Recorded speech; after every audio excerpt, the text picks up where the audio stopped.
आपको जनसाधारण में जाना है, सबको बताना है, समझाना है। वो कहेंगे अच्छा भाई तुमने क्या पाया? मुझे तो ऐसी चैतन्य की लहरें आ गई ठंडी ठंडी, बस हो गया। हाँ क्या नहीं, वैसे हमारा बिजनेस अच्छा हो गया, मेरे बहू को बेटा नहीं होता था उसको बेटा हो गया, मेरे घर का जो प्रॉब्लम था वो ठीक हो गया, आदि आदि ऐसी बातें बताएं। चलो इस पर भी कोई विश्वास करके सहयोग में आ भी गए तो जैसे एक वैसे 10, उससे फायदा क्या होने वाला है किसी को? इसलिए आपको इल्म सीखना पड़ेगा।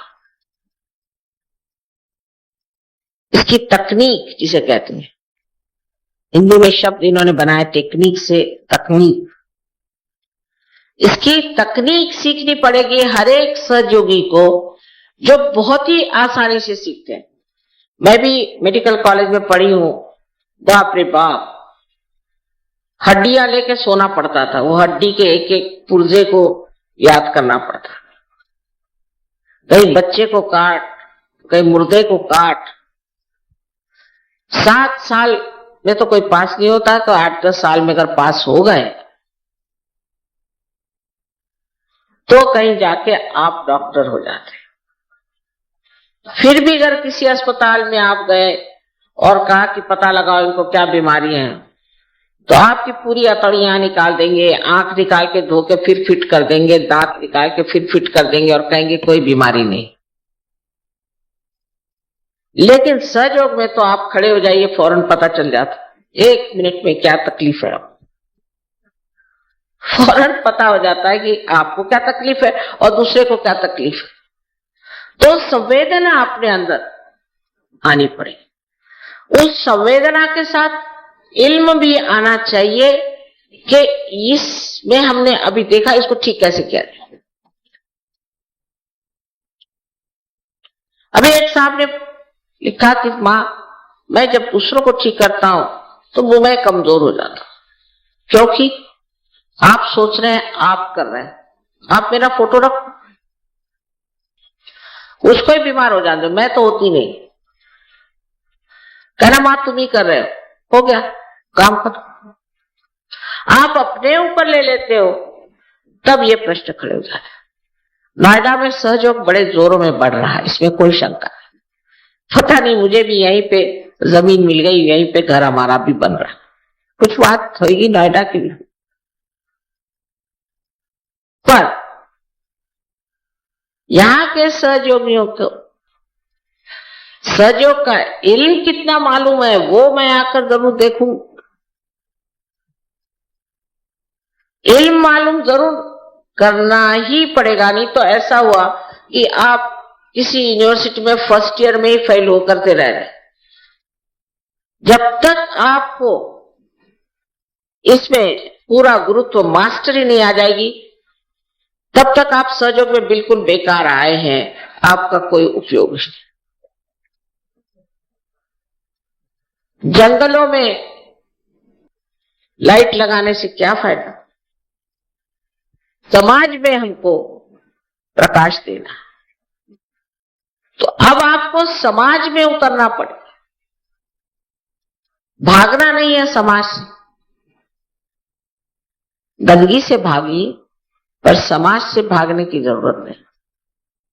आपको देख के ही, आपके प्रकाशित जीवन को, आपके नूर को देख के ही लोग समझ लेंगे कि ये चीज कुछ और ही है, और पूछेंगे कि भाई है क्या, बात बताइए। धीरे धीरे उनके खुद समझ में आ जाए, इसमें जबरदस्ती करने की जरूरत है। और समाज में जब तक आप कार्यान्वित नहीं होंगे, सिर्फ हाँ भाई मेरी तो तबीयत ठीक हो गई, मेरा बच्चा उसको भी नौकरी मिल गई, मेरा मेरा मेरा जब तक चलेगा तब तक आप सहयोगी नहीं। भले ही आप मेरा बैज लगाते घूमो। हम तो चाहते हैं, एक मां तो जरूर है,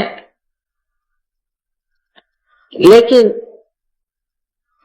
चाहते हैं कि जो कुछ हमारे अंदर है सब हमारे बच्चे उसी तरह से पनप जाए और उससे भी आगे चले। उसके लिए जो भी आप कहेंगे मैं करने को तैयार, जो भी मेहनत करेंगे वो करने को तैयार। तो मैं देखती क्या हूं, माँ मैं तो बीमारी मेरी ठीक ही नहीं हो रही, माँ मेरा यही नहीं हो रहा, वो ही नहीं, यही रोना गाना करते रहते। तो क्या तुम लोग सहयोग में आए हो कि क्या?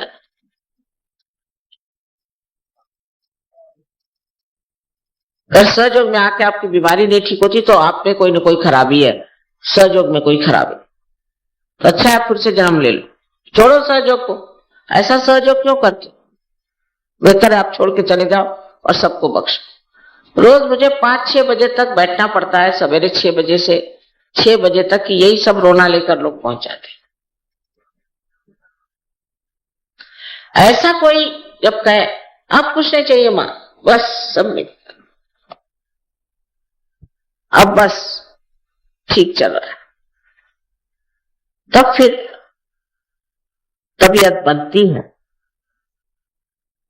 और सोचते हैं कि ये समझ गए कि हमारे जीवन का लक्ष्य क्या है। हमारा मार्ग तो ठीक हो गया, लेकिन ये मार्ग कहां पहुंचता है और हमें अग्रसर अगर होना, इसमें अगर बढ़ना है तो हमें क्या करना है, उसके लिए क्या प्राप्त करना है। और सब चीजों में तो हम बहुत स्पर्धा लगाते कि अगर हमने एमबीबीएस किया तो हम एमडी कर दें, फिर एमडी करने के बाद ये भी कर दें, फिर वो भी करते हैं, दुनिया भर। धंधे में भी आज हमने एक छोटी सी फैक्ट्री खोली, कल उसकी डबल फैक्ट्री खोले, उसके बाद उसके 4 गुना ज्यादा फैक्ट्री खोले। एक घर 2 साड़ियां है तो उसको 10 साड़ियां होनी चाहिए, अगर जेवर अगर एक है तो वो 10 जेवर। इसमें सब में स्पर्धा है। अरे वो बड़ा अच्छा जेवर पहन के आई थी, मैंने पूछा कौन से दुकान से आई थी, उसी दुकान में जाके जेवर खरीदे। इस मामले में बड़ी स्पर्धा। फिर हमारे मर्दों की भी पुरुषों की भी जो स्पर्धाएं हैं उसका भी कोई अंत नहीं। रात दिन ये माँ मेरे ऑफिस में डिप्टी सेक्रेटरी है, मुझे उसकी नौकरी चाहिए, पर वो तो हटता ही नहीं, उसको किसी तरह हटाने की व्यवस्था करिए। अब यही घर धंधा मुझे करना है। अच्छा तो फिर ऐसा है कि मैं उस तांत्रिक के पास गया था, उसने पैसे ले लिए, पर उस डिप्टी सेक्रेटरी को हटाया नहीं। मैंने कहा भाई तुम फिर दूसरे किसी के पास जाओ, मेरे पास इसका कोई इल्म नहीं। और ऐसे लोगों के लिए सहयोग नहीं। स्पर्धा करनी चाहिए इसमें कि मैं कब उस चरम सीमा पे पहुंच जाऊं जहां मेरे अंदर कोई सी भी नेगेटिव बात ही ना, ऐसा मेरा हृदय का कुंभ प्यार से लबलबा जाए कि उससे सारी गलत चीजें जो है एकदम खत्म हो जाए। इस तरह की भावना अगर हमारे अंदर जागृत हो जाए तो ये परम चैतन्य बैठा है आपकी चरण सेवा करने के लिए, जो कहिएगा सो।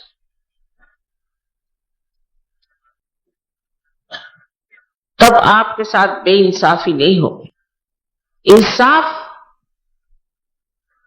पूरी तरह से आपके साथ इस तरह से होगा कि आप भरपूर हो जाए।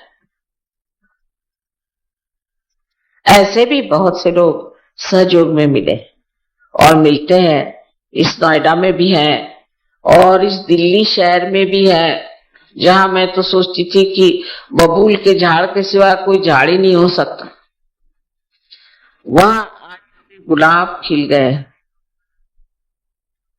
हर जगह इतना कार्य हो, लेकिन आपको भी इसी में स्पर्धा करना है कि हम भी ऐसे हो के दिखा देंगे।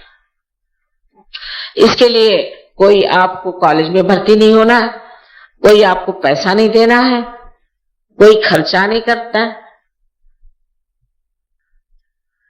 सिर्फ पूर्ण शुद्ध इच्छा अंदर होनी चाहिए और इस इच्छा को क्रिया में परिवर्तित करना चाहिए।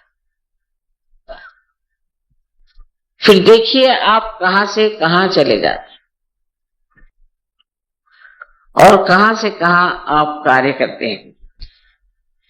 कुंडलिनी के बारे में तो बहुत से लोग जानते हैं और बता भी देंगे, चक्र भी बता देंगे, उसके नंबर सब कुछ बता देंगे, लेकिन इल्म हमारे अंदर कितना है वो देखना चाहिए। से संवेदित करता है, आनंद से भर देता है। इस प्रकाश को संजोने के लिए सबसे पहले हमें अपनी इज्जत करनी चाहिए कि हम अब सहज योगी हैं, अब हम ये नहीं कर सकेंगे और यही कर सकेंगे। इस नतीजे पर पहुंच जाना पड़ेगा। अपने प्रति पहले श्रद्धा, प्रेम और विश्वास होना चाहिए कि हम ये करके दिखाएंगे, हम सब कुछ छोड़ देंगे। बाप दादे हमारे करते रहे होंगे, लेकिन आज हम सहयोग पे खड़े हुए हैं और हम करके दिखा सकते हैं। सब बेकार चीजें हम छोड़ दें और असलियत पे उतर आएंगे। बस ये अगर आपने ठान लिया तो देखिए कि सारे कार्य कितने सहज में हो सकते। शुरू में तो परम चैतन्य आपको अनंत चमत्कार दिखाएंगे। आपको एकदम से कहीं से पैसा मिल जाएगा, एकदम से कोई ना कोई बड़ा भारी लाभ हो जाएगा, मन में आपके शांति आ जाएगी, जिससे दुश्मनी से उससे दोस्ती हो जाएगी, सब कुछ हो जाएगा। ये भी एक प्रलोभन है।